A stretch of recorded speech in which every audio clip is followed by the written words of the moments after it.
In this 3-part video series, I'm going to show you how to build a Space Blaster game from scratch using Scratch.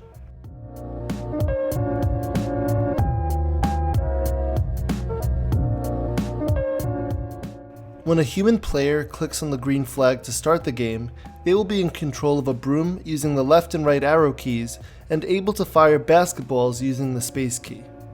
The computer plays as a bat and fires apples at the broom. I'll also show you how to program and play this game using a microbit, which is a small programmable computer.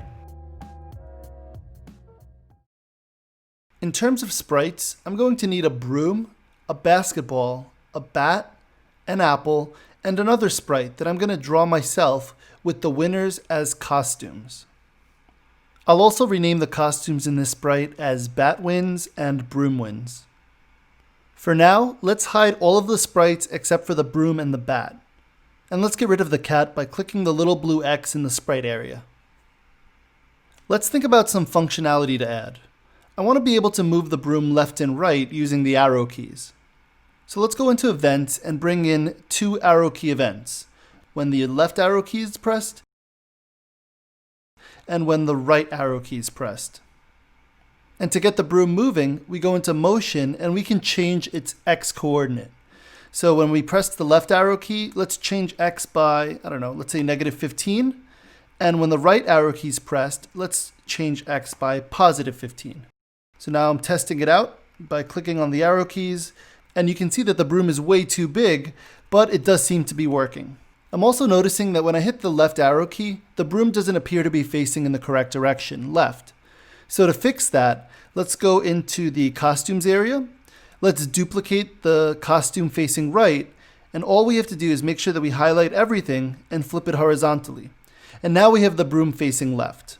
So it's named Broom 2 right now, but I'm going to name it Broom Left. And the other one, I'm going to name Broom Right. So now I can change it in code. I can make sure that when I hit the left arrow key, I make sure I switch over to Broom Left.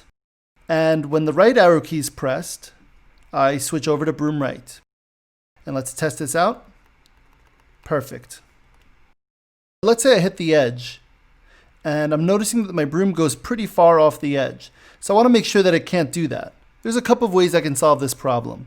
If I go into motion and bring in the if on edge bounce block, I can make sure that I bounce and don't go over the edge. Let me bring in another one on the other side. And now when I move all the way to the edge, you'll see that the broom can't go any further. Same thing when I go over to the right side of the edge. However, my broom's looking a little big. So let's make sure that we change its look. So let's set it to a different size, maybe 20% of whatever it is right now. Yeah, that looks about right. So I want to make sure that when the game starts, my broom is about 20% of its normal size and that it starts out in the top left of the screen. So that's going to be about, let's see, what's my motion block say?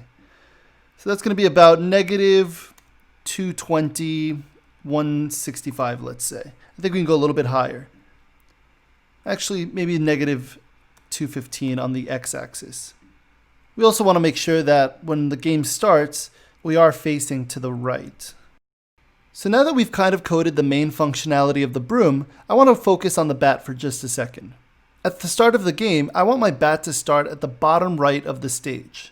So let's go over to the bat sprite, and let's make sure that when the green flag is clicked, my bat goes down to +215, let's say 165. Let's see if that's a good location.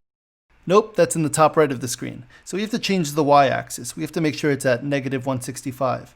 And I'm noticing that once again, my sprite is way too big.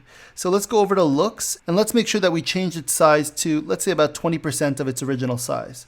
And actually that bat's looking a little too small, so let's go 30% of its original size. That's better. Now, because the bat isn't going to be controlled by a human player, we don't need to add code to detect the left and right arrow presses. Instead, we need to write some code that's going to cause this bat to glide along the bottom of the stage. We can even make it look smooth by using the glide to block. We want our bat to stay at -165 on the y-axis.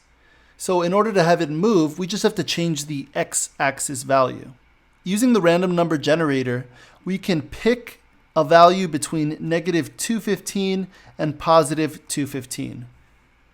And every time I click this, our bat is going to glide across the stage somewhere randomly. And if we place this in a forever block, then this bat is going to keep moving around randomly. Let's have it move or glide for 1.2 seconds forever. And it kind of looks like the bat's being controlled by someone.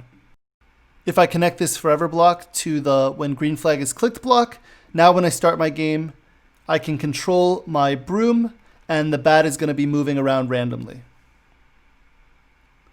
Stay tuned because in the next video, I'm going to go over how these sprites will have the ability to fire basketballs or apples at each other. If you found this video to be helpful, I'd appreciate it if you hit the thumbs up button, and I'll see you next time.